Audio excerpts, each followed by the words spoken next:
Dėkojame vasaros pasakos konkurso partneriui mokyklai Eureka.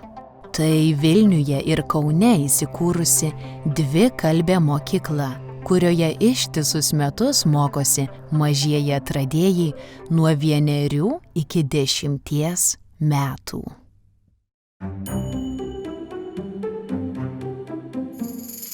Mieli ir tikiuosi šiltai aprengti klausytojai. Ačiū už kantrybę. Šiandien pagaliau pristatome 4 pirmąsias vaikų vasaros pasakas. Patogiai įsitaisykite ir nieko nelaukus pradėsime. Pirmiausia, paseksiu istoriją apie katytę juodukę ir tigrą. Ją parašė Vaiva Milgaudė Eidukaitytė. Vieną kartą mieste gyveno katytė. Ji vis negalėjo susirasti draugų, nes visi jos bijojo. Katytės bijojo pelės, paukščiai ir net šunys jos vengė. Ji labai liūdėjo, nes tik norėjo susirasti draugų, o mieste daugiau kačių nebuvo. Slinko diena, kita ir į miestą atvažiavo cirkas. Kartu su cirku atvažiavo ir tigras. Katytė nuėjo į cirką ir pamatė, kaip ten gyvūnų tramdytojas muša tigrą. Ji nusprendė tigrui padėti. Naktį, kai visi miegojo, juodukė surado raktą ir išleido tigrą iš narvo. Jie susidraugavo ir nuo to laiko nelabai pasitikėjo žmonėmis. Tigras padėkojo katytei ir pasiūlė drauge keliauti į jo gimtinę – džiungles. Juodukė sutiko ir jie pradėjo keliauti į pietus. Kadangi keliavo iš Lietuvos, jiems teko eiti ištisas savaites. Kai galiausiai atvyko į džiungles, buvo labai pavargę. Katytei labai patiko džiunglėse ir ji pasiliko ten gyventi su savo draugu tigru. O dabar jūsų laukia nauja kelionė kartu su Paula. Girdėsite Lėjos parašytą istoriją pavadinimu Paulos kelionė į ateitį. Buvo kartą mergaitė vardu Paula. Ji mokėjo vairuoti, bet vis dar ėjo į mokyklą. Paula svajojo aplankyti įvairias pasaulio vietas, bet jos tėvai neleido, sakė, kad dar per jauna. Vieną dieną Paula nusprendė, užteks, aš keliausiu. Ji įsitraukė žemėlapį ir pasirinko kryptį – Klaipėda. Ji labai norėjo pamatyti jūrą, pasimėgauti jos bangomis ir tyla. Nuo Vilniaus iki Klaipėdos maždaug 3 valandos kelio. Tačiau kai tėvai sužinojo apie jos planus, griežtai uždraudė ją išvažiuoti. Paula taip nuliūdo, kad pravirko. Jos ašaros plūdo taip gausiai, kad atrodė, lyg visas kambarys skendo jose. Bet tada ji sugalvojo planą. Naktį ji tyliai išvažiavo, pabėgo iš namų ir leidosi į kelią.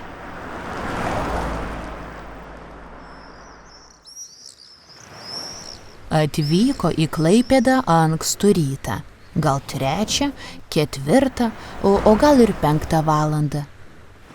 Prie jūros Paula atsistojo įkvėpė sūraus oro ir tiesiog mėgavosi gyvenimu. Viskas atrodė tobula. Staiga jos akys užkliuvo už seno žemėlapio gulinčio ant smėlio. Ant jo buvo pažymėtas kažkoks paslaptingas kelias.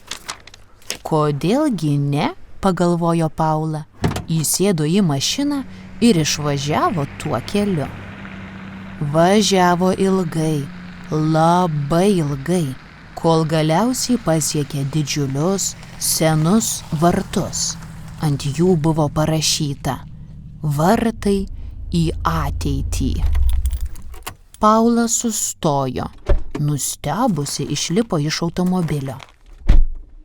Sunkius vartus atidarė ir dar kartą pažvelgė atgal. Mašina liko stovėti anapus. Čia ji galėjo eiti tik pėsčiomis.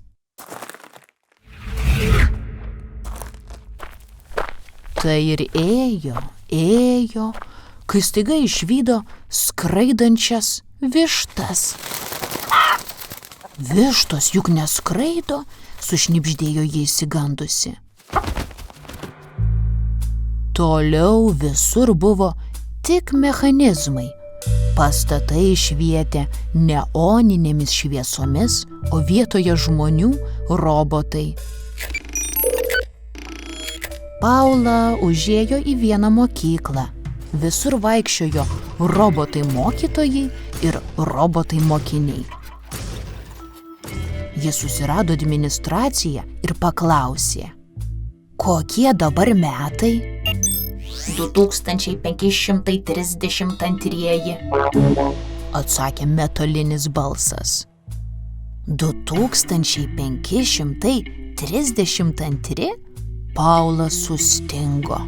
Kiek metų aš persikėliau? Mašinų numeriai turėjo tik vieną skaičių – 0 arba 3. Gatvėse visai nebuvo žmonių. Ji bėgo, kol parkrito už akmens. Ir staiga atsibudo lovoje. Viskas tebuvo tik sapnas, bet toks tikroviškas. Paula susimąstė, o gal tai nebuvo tik sapnas, gal ji vis dar ten, ateityje, o galbūt vieną dieną tikrai ten nukeliaus. Pabaiga. Dėkojame Lėjai ir grįžtame į dabartį. Čia ir dabar už lango gyvena gėlytė, bet jos istorija visai nepaprasta. Leiskite, paseksiu jums Liepos sukurtą pasaką apie gėlytę ir vienaragį. Vieną kartą gyveno gėlytė ir vienaragis. Vienaragis buvo labai pūkuotas, kaip debesėlis. Gėlytės žiedlapiai buvo spalvoti, kaip vaivorykštė. Vieną dieną atėjo ruduo ir gėlytė ėmė sirgti. Jai ėmė kristi spalvoti žiedlapiai. Vienaragis atbėgo aplankyti savo draugės. Gėlyte, lekiam pažaisti. Negaliu, aš sergu, nusiminusi tarė gėlytė. Tai aš tave pagydysiu, išvirsiu tau arbatos. Lauke jau iš tiesų šalta, susirūpino vienaragis. Jis pagirdė gėlytę arbata ir palaistė švariu, šiltu vandeniu. Bet gėlytė nepasveiko, jos žiedlapiai krito ir toliau. Tada vienaragis nusprendė pasodinti gėlytę į vazoną ir parsinešti namo. Pasodino, parsinešė ir padėjo gėlytę ant palangės, kad ryte saulė ją šildytų, na o pats užmigo. Kitą rytą vienaragis vos nubudęs nubėgo prie gėlytės, palaistė ją, pagirdė arbata ir gėlytė atsigavo, ji pasveiko. Jos spalvoti žiedlapiai nebekrito. Vienaragis labai džiaugėsi. O buvo kartas, kai vienaragis užsigavo kojytę ir tada gėlytė jį slaugė, užklijavo pleistrą, sutvarstė. Taip jie visada vienas kitam ir padėdavo ir amžinai buvo geriausi draugai. Dėkojame liepai, draugystė tikrai labai didelis turtas. Bet saugoti ir rūpintis reikia ir kitokiais turtais. Pavyzdžiui, pinigėliais, riešutais, namų raktais arba žaislais. Nelygu kas kam svarbu. O kas gali užtikrinti, kad jūsų turtas visada saugus? Jau atspėjote? Leiskite, paseks jums Jokūbo Lapinsko pasaka apie vagystę miške. Kartą viename tankiame, sename Lietuvos miške gyveno du geri draugai – vilkas ir ežiukas. Nuo pat savo draugystės pradžios jie buvo labai sąžiningi, malonūs ir teisingumą ginantys žvėreliai. Todėl visai nenuostabu, kad abu miške dirbo policininkais, o tiksliau miško policininkais. Jie užtikrino, kad visi miške būtų saugus. Na, o jeigu kartais kas negero atsitikdavo, tai padėdavo tas negeroves išspręsti. Kiekvieną rytą ežiukas ir vilkas sėsdavo ant savo motociklo. Vilkas už vairo, o ežiukas į motociklo priekabėlę, tai yra lopšelį. Ir dūmdavo į miško policijos būstinę prie senojo ąžuolo. Kaip tik tą rytą, kurį ir vyksta šios pasakos veiksmas, vilkas su ežiuku atvažiavo į darbą ir išsivirė žolelių arbatos. Tačiau net nespėjus mūsų herojams pradėti rytinio pokalbio, dindilindilin, garsiai suskambo telefonas.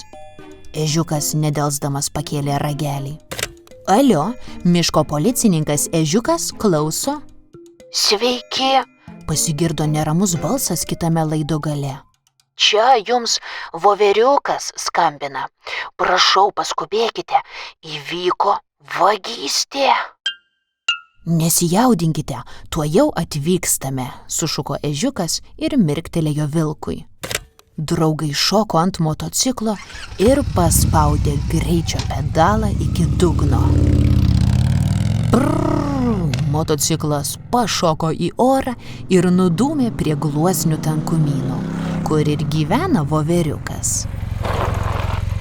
Labas, voveriuk, atvykęs sušuko vilkas. Nagi, pasakok, kas įvyko? Voveriukas susijaudinęs pradėjo pasakoti. Įvyko neišpasakytas, neįsivaizduojamas, nagi stačiai baisus dalykas. Kažkas pavogė mano riešutus. O gal tu pats juos suvalgei ir pamiršai? Paklausė ežiukas. Ne, ir dar kartą ne, sušuko voveriukas. Savo riešutus saugau kaip savo akį ir šiandien pamačiau, kad jų kaip nebūta. Prašau, padėkite man juos atgauti. Gerai, tarė vilkas, turime apžiūrėti įvykio vietą. Žvėreliai įsliūkino į voveriuko sandėliuką.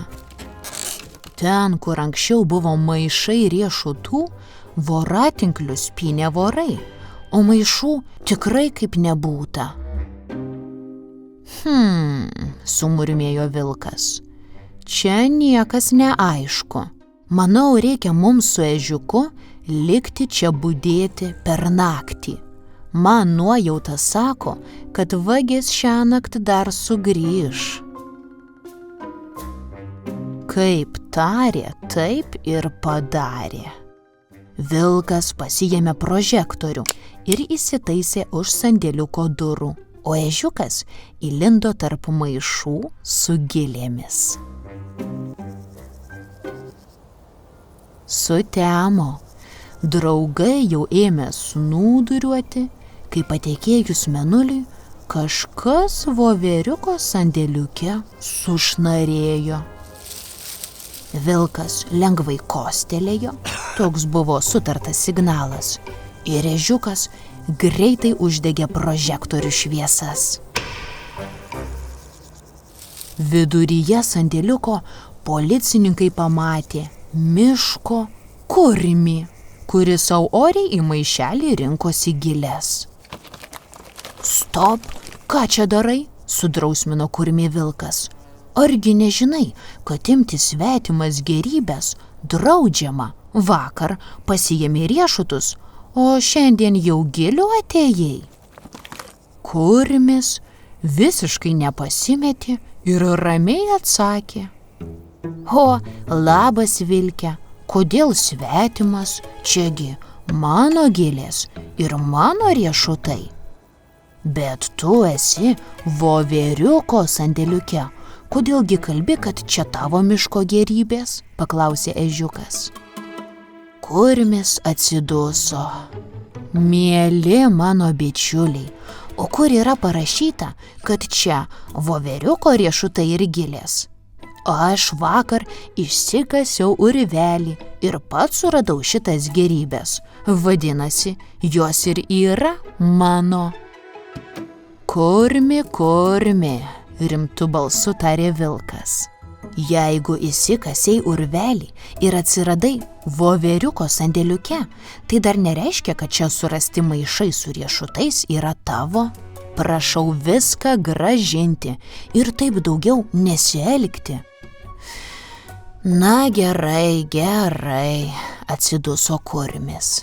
Mano klaida, juk žinote, kad aš esu aklas ir ne visada žinau, kur ir atsidūriau. Perduokite atsiprašymą voveriukui. Jis yra geras mano draugas. Tikrai labai atsiprašau už nesklandumus. Kitą rytą vilkas su ežiuku grąžino pradingusius maišus su riešutais voveriukui ir nupasakojo situaciją. Voveriukas buvo geros širdies ir viską įsiblaškeliui kurmiui atleido. Net padovanojo jam vieną maišelį riešutų, nes žinojo, kaip gera dalintis su draugais. Na, o vilkas ir ežiukas užbaigė dar vieną atsakingą dieną, saugodami miško tvarką ir rimtį.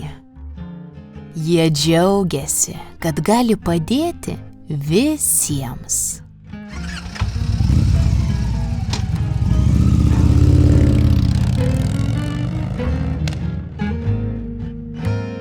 Mielieji, šiam kartui nuotykių užteks.